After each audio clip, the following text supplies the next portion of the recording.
Olá, meu nome é Jardel Garcia, sou professor e coordenador de curso na Faculdade CMB, sou também mestrando em Pedagogia do e-Learning na Universidade Aberta de Portugal e faço parte aqui da organização do primeiro Seminário Internacional de Inovação, Pesquisa, Extensão e Tecnologia, o nosso CIPET. Hoje eu vim aqui conversar com vocês a respeito de educação digital e metaversos, experiências de aprendizagem ativa em ambientes digitais virtuais, 2D e 3D, que é o trabalho sobre o qual nós vamos conversar aqui neste momento. Bom, antes de mais nada, eu quero começar com uma pequena provocação, na verdade. O que significa estar presente hoje em dia? Para você, o que é presença? O que é presencialidade? Então, a gente vai refletir sobre isso ao longo dessa palestra, ao longo dessa apresentação, e ao final a gente vai chegar a algumas conclusões. Bom, o objetivo aqui deste trabalho, antes de mais nada, é demonstrar duas experiências, uma concluída e outra em andamento, da utilização de dois ambientes digitais virtuais, um 2D e um 3D. E ambos implementam metaversos. A gente vai ver o que são metaversos daqui em diante. A gente vai demonstrar algumas práticas em uma disciplina de cabeamento estruturado, uma disciplina bem específica de um curso superior de tecnologia em redes de computadores. Bom, antes de mais nada, né, o que é um metaverso? Esse conceito ficou muito popularizado nos últimos dias, nos últimos meses, aí, principalmente por causa das declarações do Facebook, da empresa, né, onde Mark Zuckerberg, seu CEO, disse que mudaria de nome, né, a partir do mês passado. Então, Meta passou a ser o nome da empresa, não do aplicativo. Por que Meta? Porque o CEO já tinha demonstrado o interesse em desenvolver uma tecnologia chamada metaverso, que está implementada aí na figura da direita. Mas o que seria esse metaverso? Né, as professoras Schlemmer e Bax definem o metaverso como um híbrido entre uma experiência social, uma experiência web e uma realidade virtual, ou seja, né, a ampliação de um espaço real, o que é chamado também de não lugar, que faz parte do cyberespaço em um contexto de simulação. Parece uma definição complexa, mas nós ouvimos falar muito durante a pandemia da Covid-19 sobre híbrido, sobre ensino híbrido. E existe muita concepção errada, separatista e muito reducionista sobre o que seria híbrido, né? Muitas pessoas consideram híbrido como sendo 50% online, 50% presencial. Será que isso se reduz a essa separação? A minha resposta é não. Um híbrido seria justamente a convergência entre esses dois ambientes, entre o virtual e o presencial. Pensem vocês na dinâmica social que nós vivemos hoje. Nós tanto produzimos quanto consumimos conteúdo, né? As redes sociais estão aí para provar. Nós enviamos conteúdo para a internet e baixamos conteúdo da internet. Então, o público é também produtor. O produtor também é público. Então, nós vivemos numa realidade que é, por si só, híbrida. Então, como que a gente se faz presente nesse universo que nós já vivemos, que é ao mesmo tempo presencial, físico e digital, virtual, né? Alguns conceitos como aprendizagem imersiva ou immersive learning, né, que está ilustrado aqui com essa figura, vem dar uma resposta sobre como nós podemos nos fazer valer das potencialidades dessas tecnologias e dessas dinâmicas sociais. Bom, metaversos muitas vezes são confundidos com jogos, na verdade reduzidos a jogos, né. Eles podem até ter essa funcionalidade de implementar um jogo, mas não necessariamente se limitam a isso. Eles podem ser também ambientes virtuais de aprendizagem e podem ser ferramentas de socialização. A professora Lynn Alves diz que simulações em jogos, né, possibilitam múltiplos contextos de experiência, que permitem ao jogador, ou aluno, né, compreender conceitos, fenômenos, situações, sem perder a conexão entre ideias e problemas reais. E essa palavra conexão é extremamente importante neste nosso contexto. Isso tudo, num ambiente virtual de um metaverso, é feito através de um avatar. Um avatar é uma representação virtual, digital, né, de um ser humano. É como nós escolhemos nos representar naquele mundo virtual. É por meio dele que nós convivemos nesses ambientes digitais virtuais. E normalmente nessas aplicações é possível que nós montemos, né, a aparência desse avatar, para que ele fique com ali a aparência que nós escolhemos representar naquele mundo. Existem muitos metaversos. O metaverso não é algo novo. Vocês já devem ter ouvido falar de Second Life, por exemplo, que é um metaverso que já existe desde o início do século XXI. Foi criado em 1999 pela Linden Lab, uma empresa norte-americana, e lançado em 2003. E ele ficou muito popular nessa época, né, porque ele implementava justamente um mundo virtual, uma segunda vida, digamos assim. Muita gente utilizava como um jogo, mas várias pessoas conviviam ali dentro, adquiriam espaços, compravam de fato espaços virtuais ali dentro, e viviam ali uma segunda vida de fato, com alto poder de customização. Outros jogos e simulações, né, como The Sims, Grand Theft Auto ou GTA, existem já há muitos anos e são extremamente populares. O Second Life teve sua popularidade reduzida com o passar dos anos por uma razão, né? Quando ele foi lançado, os requisitos de hardware eram muito altos para a época, né? O metaverso não se popularizou tanto naquela época por causa justamente da grande necessidade de hardware, de recursos que os computadores ainda não tinham, que a internet ainda não tinha, sobretudo no Brasil, onde as condições ainda não são as essenciais. Bom, a primeira experiência que nós vamos demonstrar aqui ocorreu com uma ferramenta chamada Getter. Está disponível nesse endereço, getter.town. O Getter, conforme demonstrado neste vídeo, é um ambiente virtual digital 2D, semelhante a um jogo mesmo. Ele foi desenhado como um ambiente corporativo para reuniões, basicamente, né? Mas ele tem uma série de possibilidades que podem ser utilizadas em diversos contextos. O Gather, então, ele permite você criar, além de utilizar os mundos já existentes, várias salas virtuais que já estão pré-programadas, ou criar a sua própria, assim como essas imagens representam. E permitem também você utilizar o webcam e microfone para interagir com as pessoas ali, além do seu avatar. Permite também construir documentos colaborativos e interagir com links externos. Bom, o Gather, então, nesse pequeno vídeo aqui demonstramos, né, uma aula síncrona dada dentro do Gather, comigo e alguns alunos do curso de redes, no qual foi disponibilizado este ambiente. É um ambiente pré-programado que foi modificado para a disciplina de cabeamento estruturado. Então, neste ambiente que os alunos desenvolveram, na verdade, né, estão a desenvolver práticas da disciplina. Então, este é um vídeo gravado à época aí do início desse desenvolvimento, com os alunos ali interagindo durante a aula de forma síncrona. O Gather, então, ele foi criado com princípios um pouco parecidos ali com essas plataformas que a gente utiliza para reuniões online, perdão, como o Google Meet e o Zoom. A diferença é que, além de microfone, voz e tela, né, ele implementa o ambiente, ele implementa mundos que podem se, salas, inclusive, que podem se interconectar, além do avatar e dos objetos que você pode interagir ali. Então, conforme já dito, né, o Gather, ele possibilita tanto interação síncrona quanto assíncrona. Ou seja, a gente pode interagir aqui ao vivo ou disponibilizar o link que os alunos podem acessar a qualquer momento e adentrar aquele ambiente, conviver ali durante o tempo e espaço também que quiserem. Então, o docente, né, ele pode usar mapas prontos, pode criar e customizar mapas e disponibilizá-los para os alunos, enquanto o aluno adentra e utiliza esse mundo compartilhado pelo docente e interage com outros avatares e objetos que tiverem acesso, né, ali àquele mesmo ambiente.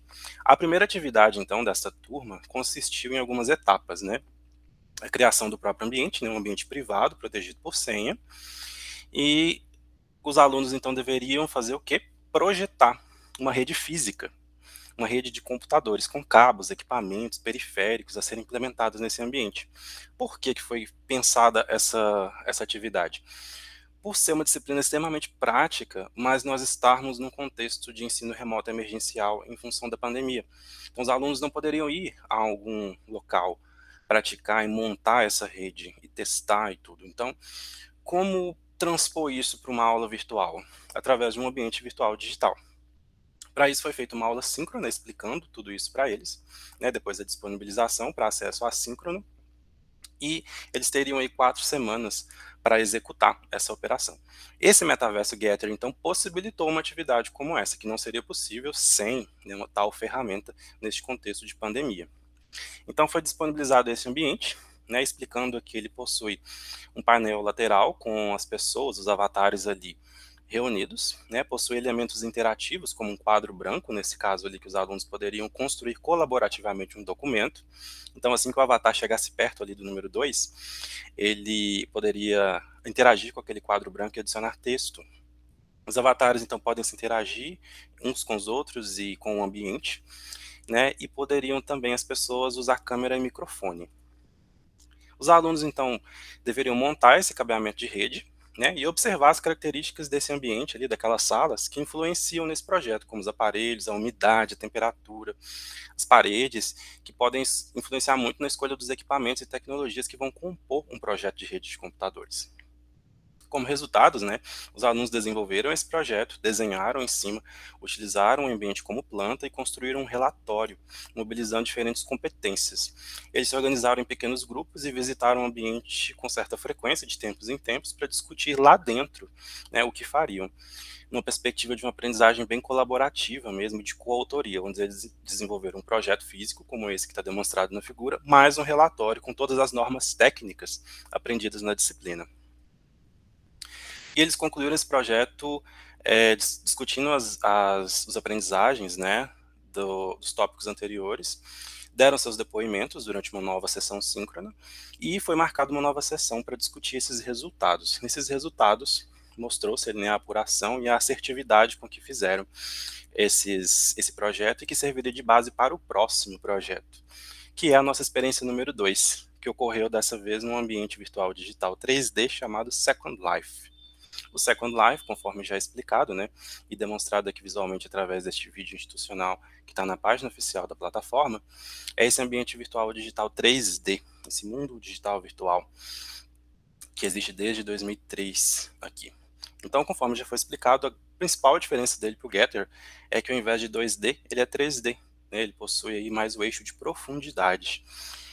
Então, pensando neste ambiente, né, também foram desenvolvidas várias práticas, e a primeira coisa foi a ambientação. Eu deixo aqui como sugestão esse outro vídeo que eu produzi, que explica várias funcionalidades do Second Life e como que você consegue executá-las. Nesse QR Code você tem acesso a este vídeo aqui que eu posso disponibilizar depois também. Bom, também é possível interagir de maneira síncrona e assíncrona, só que dessa vez, né, não dá para criar ambientes próprios sem custo, né? A gente pode acessar várias ilhas. Ilhas são ambientes criados dentro do Second Life e que existem aos milhares, né, desde que o ambiente foi disponibilizado.